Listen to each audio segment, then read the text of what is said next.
Bab 81, kuda yang ia naiki tidak bisa melintasi jalan terjal menuju pegunungan. Liman Setiawan pun melanjutkan perjalanannya dengan cara berlari dan melompat dengan cepat menelusuri tanah dan pepohonan. Meski Nuhume hanyalah seorang teman baginya, tetapi Liman Setiawan rela mengorbankan nyawanya demi persahabatan tersebut. Setelah beberapa saat Liman Setiawan melihat sebuah bangunan tua di depannya, ia menarik napas dalam-dalam dan merasakan jika tempat inilah yang dimaksud oleh penculik Nuhume. Pada saat ini Liman Setiawan mengedarkan indera spiritualnya. Ia merasakan ada dua aura menakutkan yang ternyata berada jauh dari kekuatan yang ia miliki. Menyadari ada kekuatan yang begitu kuat, raut wajah Liman Setiawan menjadi pucat dan suasana hatinya berubah seketika. Ia menyadari jika salah satunya lebih kuat dari kekuatan penjaga naga yang terdapat di gerbang naga. Liman Setiawan tidak menyangka jika kekuatan yang seharusnya milik Tang Xixun tersebut berada di atas ekspektasinya. Ia merasakan sesuatu yang aneh terjadi pada saat ini. Semuanya berkembang tidak sebagaimana mestinya seiring perkembangan yang dimiliki oleh dirinya sendiri. Berhenti memikirkan semua yang terbersit di pikirannya, Liman Setiawan segera bergegas masuk menuju pintu bangunan rumah tua tersebut dan merasakan aura lemah yang sepertinya milik Nuhume.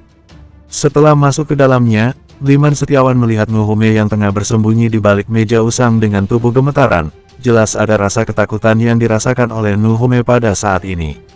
Melihat keadaannya, Liman Setiawan merasa iba untuk sementara waktu.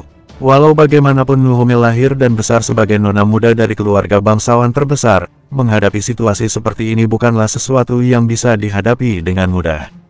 Meski orang yang menculik Nuhume seperti tidak melakukan apa-apa kepadanya, namun teror menghadapi penjahat yang berkekuatan pendekar ranah alam dewa bukanlah sesuatu yang mampu ditanggung oleh gadis seperti Nuhume. Tidak jauh dari tempat Nuhume bersembunyi dengan putus asa, sorot mata Liman Setiawan menangkap dua orang pria menggunakan topeng merah tanpa simbol bintang sedang duduk dengan santai seperti sedang menonton pertunjukan. Melihat kedua orang itu pupil mata Liman Setiawan melebar, hatinya terbakar amarah. Dari posisinya Liman Setiawan bisa menebak jika salah satunya adalah Tang Xixun selaku pimpinan utama organisasi topeng merah kota Qinghai, serta seorang lainnya merupakan kepala markas cabang yang sebelumnya Liman Setiawan musnahkan. Pada saat itu Liman Setiawan mengetahui jika pimpinan markas cabang sedang menemani Tang Xixun pergi ke luar kota. Kembalinya mereka jelas berhubungan erat dengan tindakan Liman Setiawan yang sebelumnya. Meski Liman Setiawan terkejut karena tidak menyangka masalah ini akan terjadi, namun ia juga tidak bisa berlari dari kenyataan yang terpampang di depan matanya itu.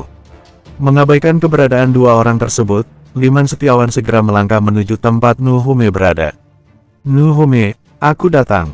Tenanglah, jangan takut," ucap Liman Setiawan dengan tenang. Mendengar namanya dipanggil oleh seseorang yang familiar, Nuhume menurunkan kedua telapak tangannya yang sebelumnya menutupi wajahnya. Ketika dia melihat Liman Setiawan, ekspresinya berubah dan matanya memerah. Nuhume segera bangkit, berdiri dan memeluk Liman Setiawan dengan erat. Ia seperti menemukan harapannya kembali dan menangis di pelukan pria yang selalu mengganggu pikirannya itu. "Kamu datang, Liman Setiawan," ucap Nuhume sambil meluapkan emosinya. "Kamu akan baik-baik saja dan semuanya akan berakhir," ujar Liman Setiawan sambil mengusap punggung Nuhume dengan lembut. Ada aliran kasih sayang mengalir secara tidak langsung, keduanya tampak terlarut dalam suasana haru untuk beberapa saat.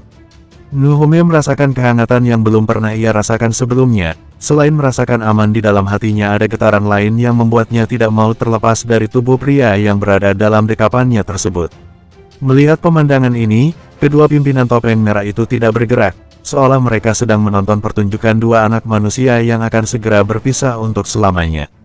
"Hahaha. Kalian terlihat begitu cocok. Aku tidak menyangka jika seorang pria sepertimu rela datang hanya demi seorang gadis," Tang Xixun berkata, nadanya sedikit memuji keberanian Liman Setiawan.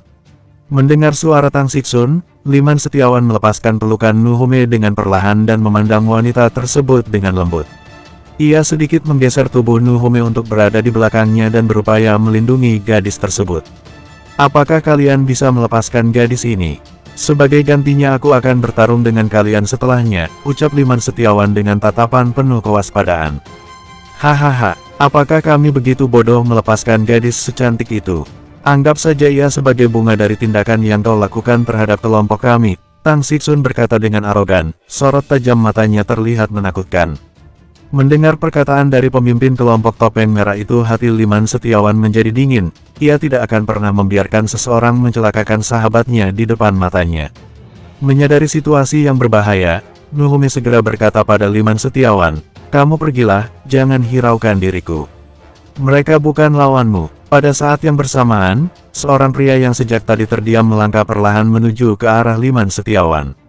Dia sedikit lebih lemah dari Tang Xixun, namun masih berada di atas Liman Setiawan yang belum memasuki ranah alam dewa tersebut.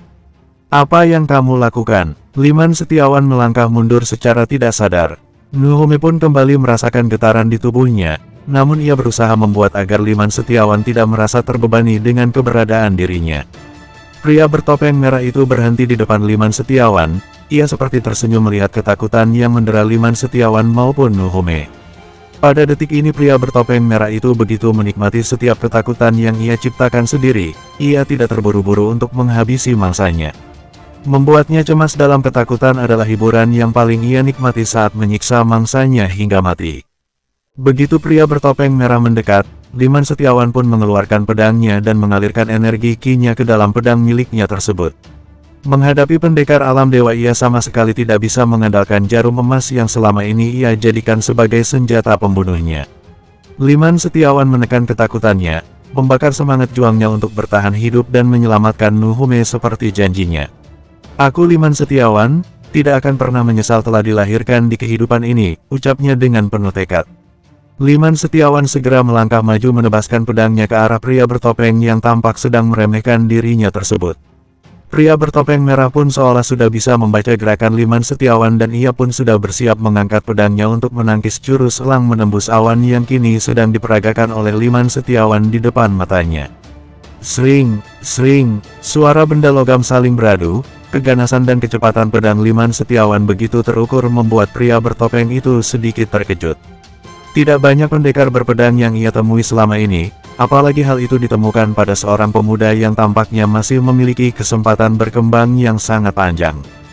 Bab 82, pantas saja kau berani datang sendiri dan menghancurkan markas kami sebelumnya. Rupanya kau memiliki kemampuan, ucap pria bertopeng merah sambil terengah-engah. Setelah bertukar puluhan jurus ia baru menyadari jika Liman Setiawan tidak mudah ia taklukkan seperti pendekar lainnya yang berada di ranah yang sama. "Matilah!" Detik berikutnya pria bertopeng merah itu menghempaskan sebuah energi pedang yang sangat kuat, membuat pertarungan yang sudah bergeser ke halaman itu pun terlihat seperti pada puncaknya. Di sisi lain, Tang Xixun masih berdiri dengan tenang memperhatikan pertarungan orang kepercayaannya dengan Liman Setiawan. Ia masih memiliki keyakinan yang tinggi jika orang kepercayaannya itu masih mampu mengungguli Liman Setiawan yang saat ini tampak kewalahan dengan beberapa luka terbuka di sekujur tubuhnya. Dengan ekspresi ngeri di wajahnya, Liman Setiawan mundur selangkah. Sesuai dugaannya, pertarungan dengan pendekar ranah dewa bukanlah sesuatu yang bisa ia lalui dengan mudah. Menyaksikan serangan dahsyat yang mengarah ke tubuhnya, ia pun tidak berdiam diri. Sebuah energi yang besar pun ia alirkan kembali ke dalam pedangnya dan membuat sebuah bilah pedang raksasa yang ia ciptakan dari hasrat pedang. Bam! Detik berikutnya dua buah energi pedang itu pun beradu, membuat getaran yang dahsyat di sekitarnya seperti gempa bumi yang dapat dirasakan hingga ke dalam kehampaan. Akibatnya tubuh pria bertopeng mundur beberapa langkah, tubuhnya sedikit membungkuk akibat merasakan kebas di sekitar bahu kanannya akibat tubrukan gelombang energi barusan.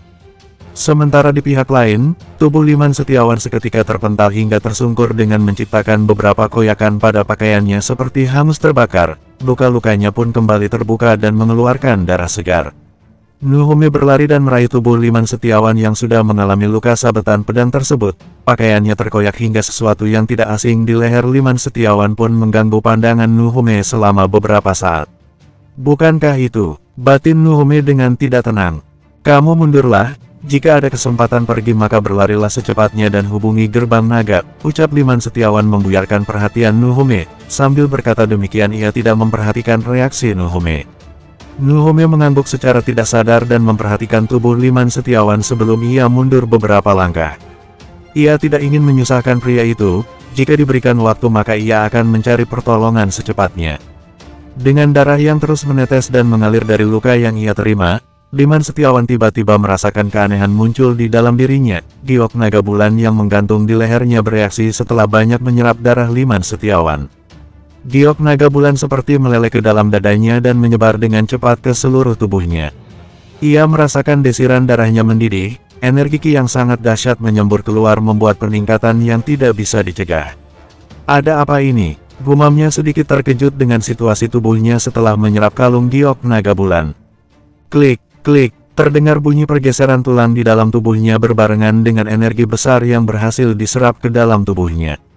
Tidak berhenti di sana, energi yang semakin besar itu pun pada akhirnya memborbardir lautan dantiannya, menimbulkan titik balik yang menghancurkan dinding pembatas di dalam tubuhnya yang selama ini ia rasakan seperti ada kabut yang menggumpal. Bumim, bumim, letupan energi di dalam tubuh Liman Setiawan terjadi dengan begitu singkat. Kekuatan bawaan dari giok naga bulan telah meningkatkan kekuatan Liman Setiawan hingga berada di ranah pendekar dewa tahap menengah. Pria bertopeng merah yang menyaksikan hal itu tidak sempat bereaksi dan justru tubuhnya terpental beberapa meter akibat fluktuasi energi ki yang dipancarkan oleh tubuh Liman Setiawan. Nuhume yang menyaksikan hal ini tercengang, bukan karena efek yang dikeluarkan oleh Liman Setiawan. Nuhume jelas sangat tidak asing dengan benda yang berada di leher Liman Setiawan sebelumnya, benda pusaka leluhur keluarga Nu yang ia korbankan demi mewujudkan keinginannya di Danau Biru beberapa waktu lalu. Jadi, itu benar kamu, ucap Nuhume sambil meneteskan air matanya. Sebelumnya ia sangat penasaran dengan asal-usul Liman Setiawan yang tiba-tiba saja datang berbarengan tidak lama setelah ia melepaskan kalung tersebut di Danau Biru. Seseorang yang ia panjatkan dalam harapan terakhirnya ternyata adalah sosok yang selama ini sudah datang dan berada dekat dengan dirinya. Nuhume sudah menunggu selama 1 tahun terakhir ini, namun ia tidak menemukan tanda-tanda kemunculan orang yang ia harapkan berdasarkan kriteria yang sebelumnya ia tuliskan pada kertas pembungkus kalung giok naga bulan. Bahkan saat dirinya dibawa oleh penculik, ia sangat berharap jika harapan terakhirnya adalah kemunculan seseorang yang membawa giok naga bulan sebagai simbol penyelamat dirinya. Tetapi hal yang di luar dugaan terjadi, sebuah keajaiban benar-benar dipertontonkan di depan matanya seolah dewa keabadian menjawab sendiri keinginan Nuhume dengan caranya.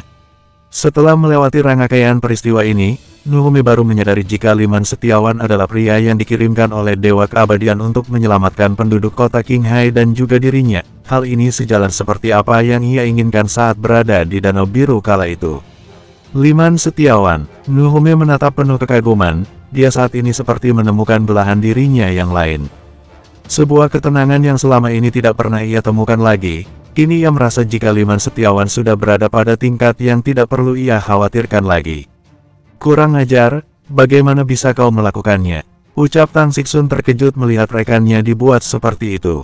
Kemampuan serta peningkatan kekuatan Liman Setiawan barusan benar-benar membuatnya merasa ketakutan. Liman Setiawan tidak menjawab pertanyaan Tang Xixun, ia bergerak seperti meriam yang dilontarkan dan melesat dengan cepat ke arah pemimpin organisasi topeng merah itu.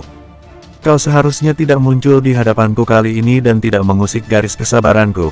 Kau juga telah mengusik seseorang yang seharusnya tidak perlu kamu libatkan. Suara Liman Setiawan terdengar dingin, membawa energi yang sangat kuat. Raut wajah Tang Xixun berubah pucat, perubahan situasi yang begitu cepat ini membuatnya panik dan tidak bisa berkata apa-apa lagi. Detik berikutnya sebuah tendangan keras melesat ke tubuhnya tanpa bisa ia hindari. Ada perbedaan kekuatan yang sangat besar antara dirinya dengan Liman Setiawan kini. Bam! Tubuh Tang Xixun terpelanting hingga terlempar menghantam pilar besar penopang bangunan rumah ini. Brak! Tubuh Tang Xixun jatuh, dari mulutnya mengeluarkan gumpalan darah yang sangat pekat yang merupakan adanya organ dalam tubuh yang hancur. Sial, bagaimana kau bisa sekuat itu? Ucap Tang Xixun ketakutan. Sebagai pendekar alam dewa ia hanya memiliki kualitas tulang harimau. Itu saja sudah dianggap sebagai kekuatan yang diperhitungkan oleh para kultivator. Namun kini ia menemukan seorang kultivator yang berada di atasnya dan berusia masih sangat muda. Dari kekuatan fisiknya saja ia merasakan tubuhnya seperti baru saja dihantam oleh batu yang sangat berat. Bab 83, Liman Setiawan sendiri sebenarnya cukup terkejut dengan peningkatan kekuatannya. Ia tidak menyangka jika kalung giok naga bulan akan bereaksi lewat darahnya sendiri. Selain kekuatannya yang meningkat berkali-kali lipat, ia juga merasakan jika energi vitalitasnya pun bekerja dengan lebih baik. Dalam sekejap luka-luka di tubuhnya sembuh dengan cepat, bahkan kualitas tulangnya pun sudah berada pada tulang naga penuh. Dengan kekuatannya kini ia tidak perlu khawatir jika harus bersinggungan dengan pendekar tingkat dewa secara langsung. Ia juga bisa menyelesaikan misi lebih cepat dan kembali ke Akademi Walet Jingga dengan lebih cepat. Tang Sixun perlahan bangkit, setelah berusaha memulihkan tenaganya dengan meminum pil ajaib, tubuhnya melayang ke udara dan kembali bersiap untuk bertarung. Ia menyadari jika kekuatan pihak lawan sudah berada di ranah yang sama, jadi dia pikir untuk bertarung mati-matian daripada menyerah dengan sikap putus asa. Liman Setiawan berdiri dengan mantap, menatap ke arah lawan yang tampak lebih serius dan menunjukkan keahliannya. Untuk mengimbangi lawannya, Liman Setiawan pun menyimpan pedangnya dan bersiap menggunakan jurus tangan kosong menghadapi lawan yang merupakan pembudidaya jurus-jurus tangan kosong. Dengan kekuatan barunya tersebut, Liman Setiawan pun dengan mudah membawa tubuhnya melayang ke udara dan meninggalkan jarak yang cukup dekat dengan musuh terkuatnya saat ini. Keduanya memiliki tingkat kekuatan yang sama, hanya saja Liman Setiawan memiliki keunggulan lain yang tidak dimiliki oleh Tang Sixun. Anak muda, aku tidak menyangka jika kamu memiliki keberuntungan yang sangat bagus. Tetapi aku juga bukan orang yang lemah, mari kita bertarung sampai mati, ucap Tang Sixun dengan serius, meski tidak seperti sebelumnya namun ia masih memiliki aura yang menakutkan. Setelah berkata demikian, ia segera mengumpulkan kekuatannya pada tinju tangan kanannya. Sebuah kekuatan yang besar meraung di udara membuat gelombang energi yang mampu menghancurkan gunung hanya dalam satu serangan.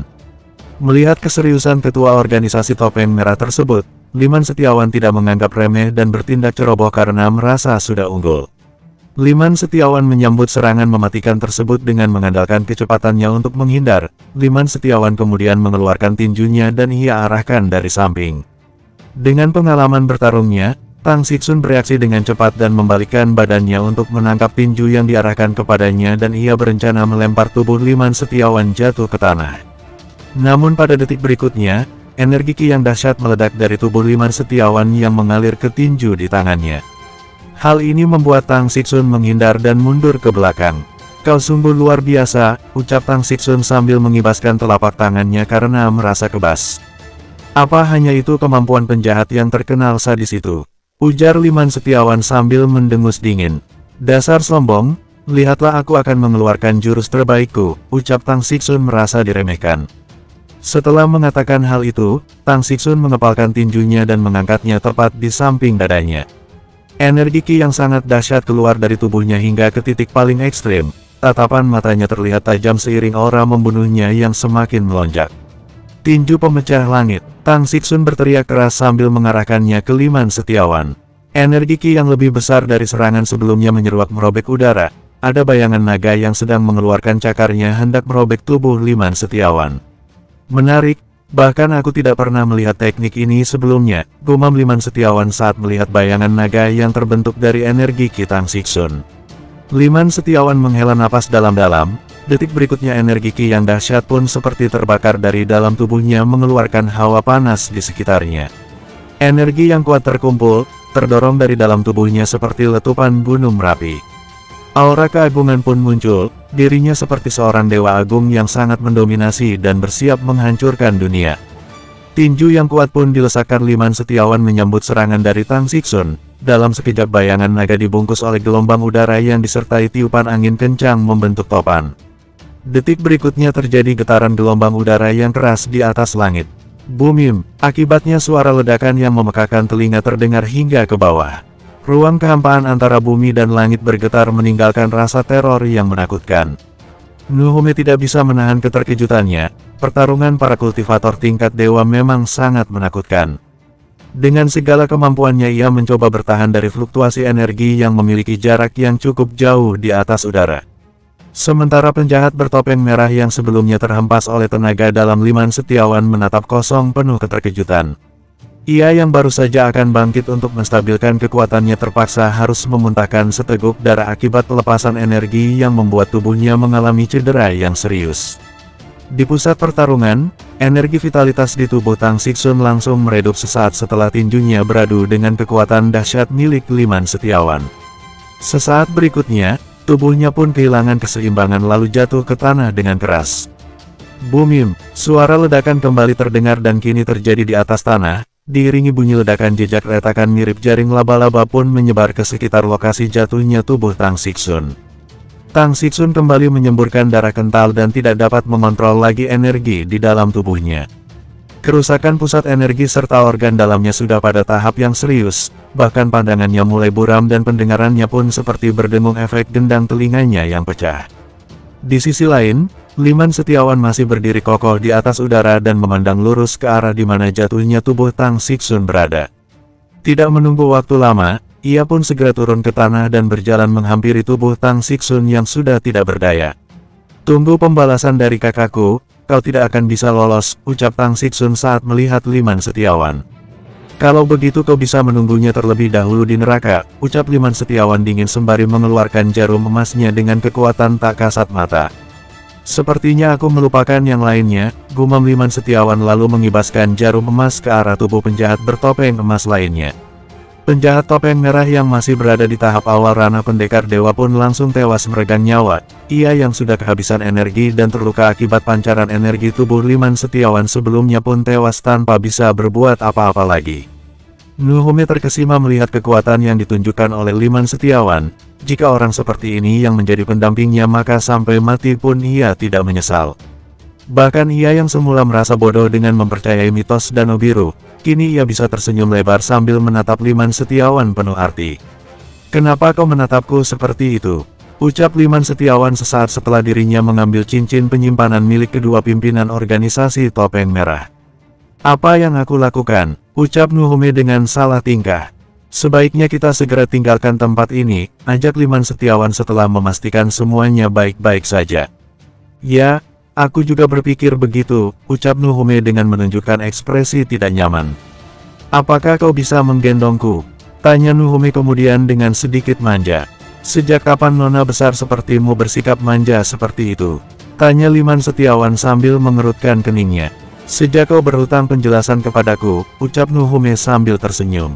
"Penjelasan apa?" tanya Liman Setiawan kebingungan. "Cepatlah, nanti akan kujelaskan dalam perjalanan," ucap Nuhume yang tidak mau kehilangan kesempatan. Baginya ini adalah kesempatan langka bagi dirinya untuk lebih dekat dengan pria yang menurutnya sudah ditakdirkan untuk menjadi suaminya tersebut. Ia tidak ingin melewatkan kesempatan terbaiknya untuk menepati sumpahnya sendiri. Apapun caranya akan ia lakukan setelah mengetahui jika yang datang sebagai penolongnya adalah Liman Setiawan. Bab 84. Matahari sudah semakin tinggi saat keduanya meninggalkan Gunung Sinpo. Liman Setiawan berjalan dengan santai sambil menggendong Nuhume yang tampak tidak seperti biasanya itu. Liman Setiawan sendiri awalnya sedikit keberatan, namun memikirkan peristiwa yang menimpa gadis itu berhubungan dengan dirinya maka ia tidak lagi berpikir dua kali. "Ngomong-ngomong, bukankah kita ini hanya berpura-pura menjadi sepasang kekasih?" tanya Liman Setiawan di dalam perjalanan. Namun setelah beberapa saat ia tidak mendengarkan jawaban dari gadis yang sedang digendong di punggungnya tersebut, Nuhume tampak kelelahan dan menemukan tempat yang nyaman sehingga membuatnya tertidur kala itu. Menyadari sisi lain dari Nuhume, Liman Setiawan membayangkan tentang perjalanan kisahnya cintanya yang semestinya bersama dengan Windy Fei. "Sudah setahun lebih, apakah ia masih mengingatku?" batin Liman Setiawan sambil menghela napas ringan. Meski berpikir demikian, ia sudah tidak berharap apapun terhadap wanita yang sekarang sudah ia anggap sahabat biasa lagi. Dirinya bukan pendendam yang haus akan permusuhan. Dari awal ia mengenal Windy Fei sebagai seorang teman dan hingga di akhir pun ia tetap menganggapnya sebagai seorang sahabat, terlepas dari pengkhianatan dirinya dengan memilih laki-laki lain.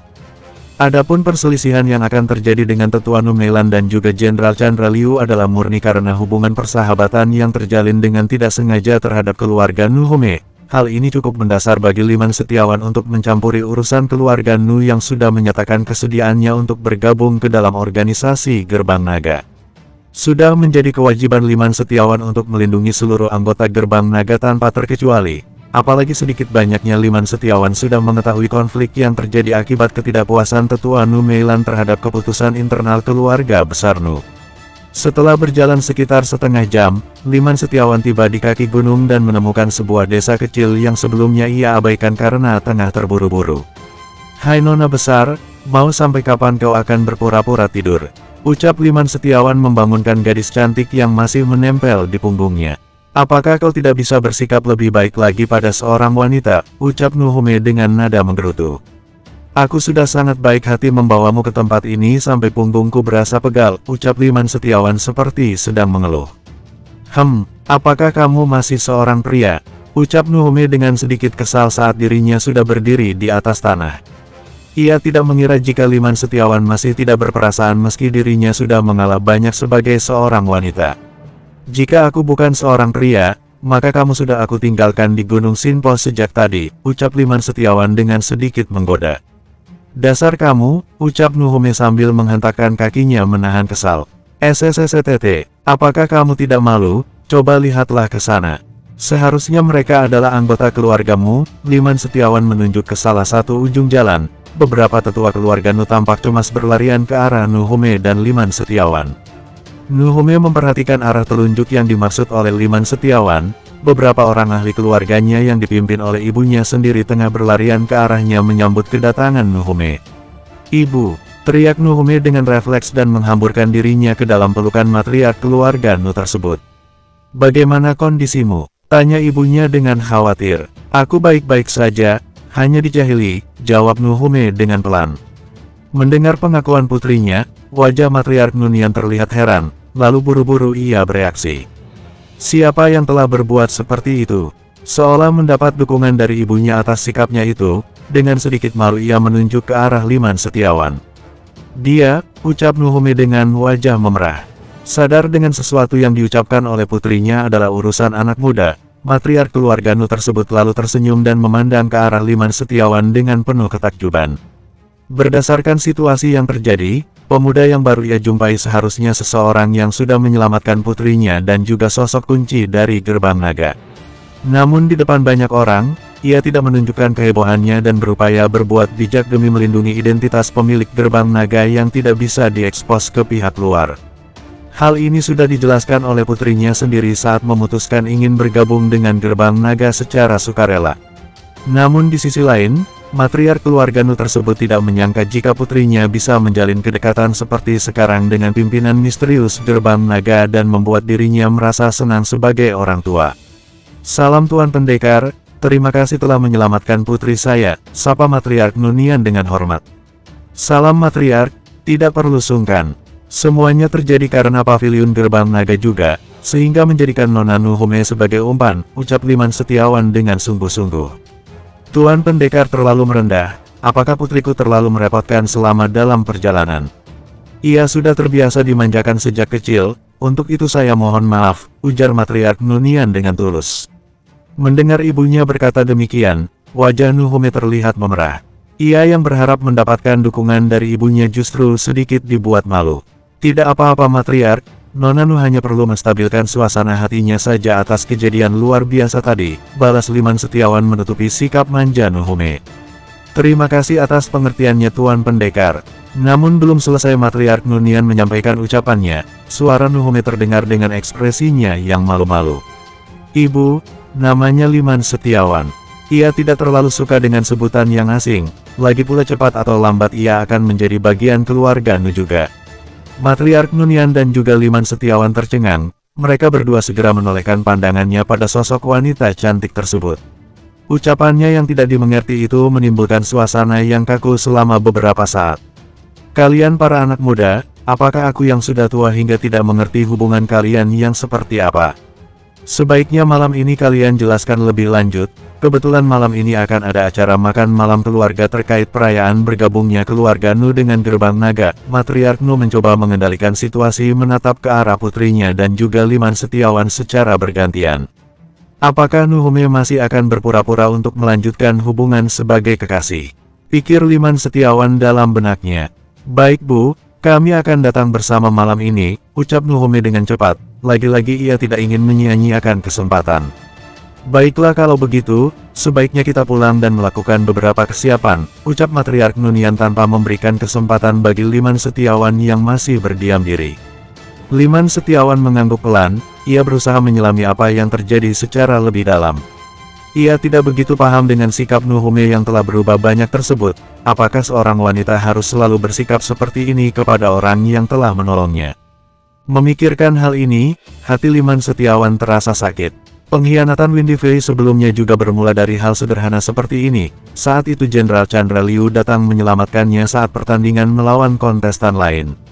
Bab 85. Setelah mengatakan beberapa hal lainnya, Nuhome pun berpisah dengan Liman Setiawan. Ia mengikuti ibunya beserta keluarganya menggunakan kereta kuda khusus bangsawan milik keluarga Nu. Mereka tengah menyiapkan beberapa hal untuk segera menyiapkan diri bergabung secara formal ke Paviliun Gerbang Naga. Sementara itu Liman Setiawan masih berdiam diri, mengandalkan pendengarannya yang lebih peka dari sebelumnya. Ia mendengar suara gemericik air yang mengalir dari sebuah sungai. Menelisik lebih jauh, Liman Setiawan merasakan sebuah air terjun yang letaknya tidak jauh dari kaki Gunung Sinpo di mana ia berada saat ini. Sepertinya aku harus beristirahat terlebih dahulu, pikir Liman Setiawan sambil melompat ke udara dan menghilang dalam terang. Hanya dalam sekejap Liman Setiawan sudah tiba di sebuah air terjun yang sepi dari pengunjung. Dengan situasi seperti ini ia merasa jauh lebih baik dan mengabaikan perasaan yang rumit sebelumnya saat bersama dengan Nuhome. Liman Setiawan merasakan esensi Qi di tempat ini tidak buruk, sepertinya tidak banyak kultivator lepas yang memanfaatkan tempat ini untuk berkultivasi.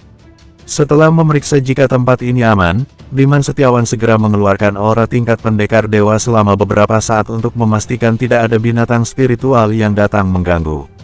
Sambil duduk bersila, ia mulai mengaktifkan teknik kultivasi aura sunyi untuk meredakan kekuatan yang terdapat di dalam tubuhnya. Ia merasa jika kalung giok naga bulan terlalu luar biasa dan berada pada tahap yang mengejutkan sebagai benda spiritual. Sepanjang kultivasinya tersebut, ia terus berkonsentrasi dalam mengkondisikan tenaga dalamnya menjadi lingkaran energi yang lebih padat di dalam dantiannya. Meski terbilang ia sudah cukup matang pada usianya kini, pencapaiannya ini masih belum dianggap maksimal.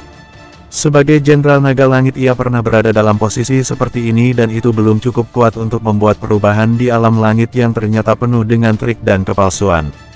Hingga sore hari menjelang, Liman Setiawan pun hendak mengakhiri kultivasinya karena ia teringat malam ini akan berkunjung ke rumah keluarga Nu untuk memenuhi undangan perayaan bergabungnya keluarga Nu ke dalam Paviliun Gerbang Naga. Senior, sepertinya penyakit Nona Xie semakin parah dan tubuhnya terlihat semakin melemah, ucap seorang wanita muda yang sedang mengambil air untuk minum. Kamu jangan berbicara seperti itu, selama ketua sekte mengobatinya maka ia pasti akan baik-baik saja, ucap wanita muda lainnya tampak sedang mengemas beberapa tanaman herbal. Aku perhatikan matriark Xie Bingbing sudah mulai menyerah, apalagi mencari air kehidupan langit itu sangat sulit dan hanya matriark sendiri yang mengetahuinya. Murid junior sekte teratai ungu tersebut terus berbicara. Sudahlah, tugas kita hampir selesai. Mari kita tinggalkan tempat ini sebelum gelap, ajak murid senior tersebut setelah merasa semuanya cukup. Keduanya lalu pergi meninggalkan mata air yang terdapat di sekitar air terjun. Mereka tidak menyadari jika percakapannya terdengar oleh Liman Setiawan yang saat ini berada di balik semak rindang tempatnya berkultivasi.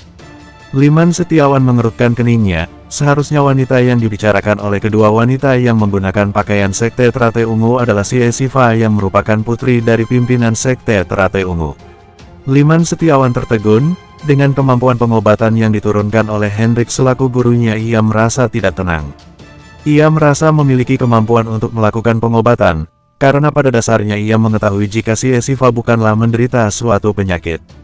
Kondisi tubuhnya berbeda dengan kebanyakan orang lain, jika Liman Setiawan memiliki bakat tulang naga, maka Xie Sifa memiliki esensi darah Phoenix S yang selama ini tersumbat akibat kurang pengetahuannya matriark Xie Bingbing sendiri. Tubuh Phoenix S adalah keberadaan yang sangat unik, bisa dikatakan sekte teratai ungu bisa melampaui Akademi Walet Jingga atau sekte manapun dengan kemampuan tubuh Phoenix S tersebut.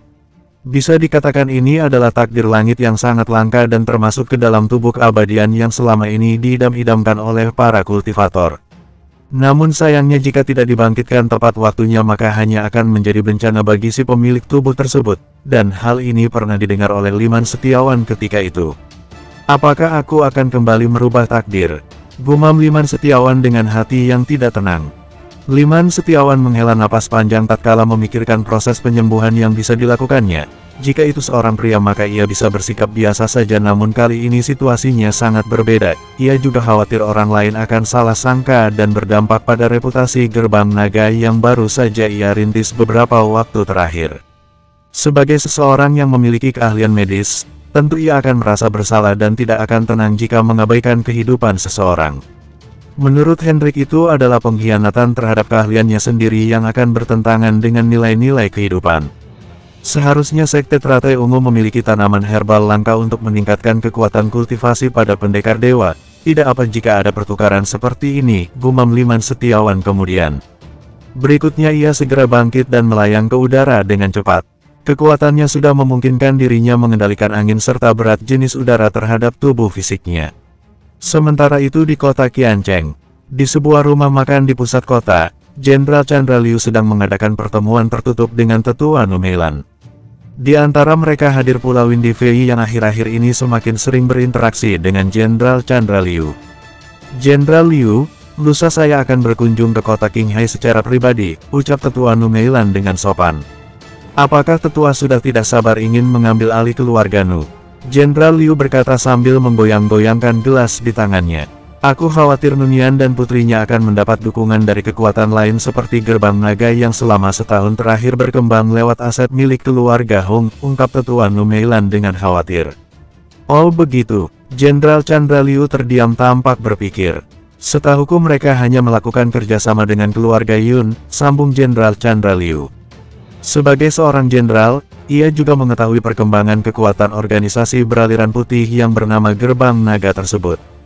Bahkan kali ini diam-diam ia juga mengutus beberapa orang dari pasukan naga untuk menyelidiki pemimpin dari kelompok tersebut. Dari hasil penyelidikan itu, Jenderal Chandra Liu hanya mendapatkan jika Gerbang Naga memiliki dua lokasi yang berbeda di kota besar yaitu Qinghai dan juga Qiancheng. Terutama pavilion Gerbang Naga yang berada di kota Qiancheng. Diperkirakan tempat ini menjadi yang terbesar karena hingga saat ini masih dalam proses pembangunan dan juga pengembangan. Hanya saja tidak ada informasi khusus siapa pemilik dari organisasi Gerbang Naga dan hanya dipimpin oleh pendekar yang berjulukan Penjaga Naga. Bersambung,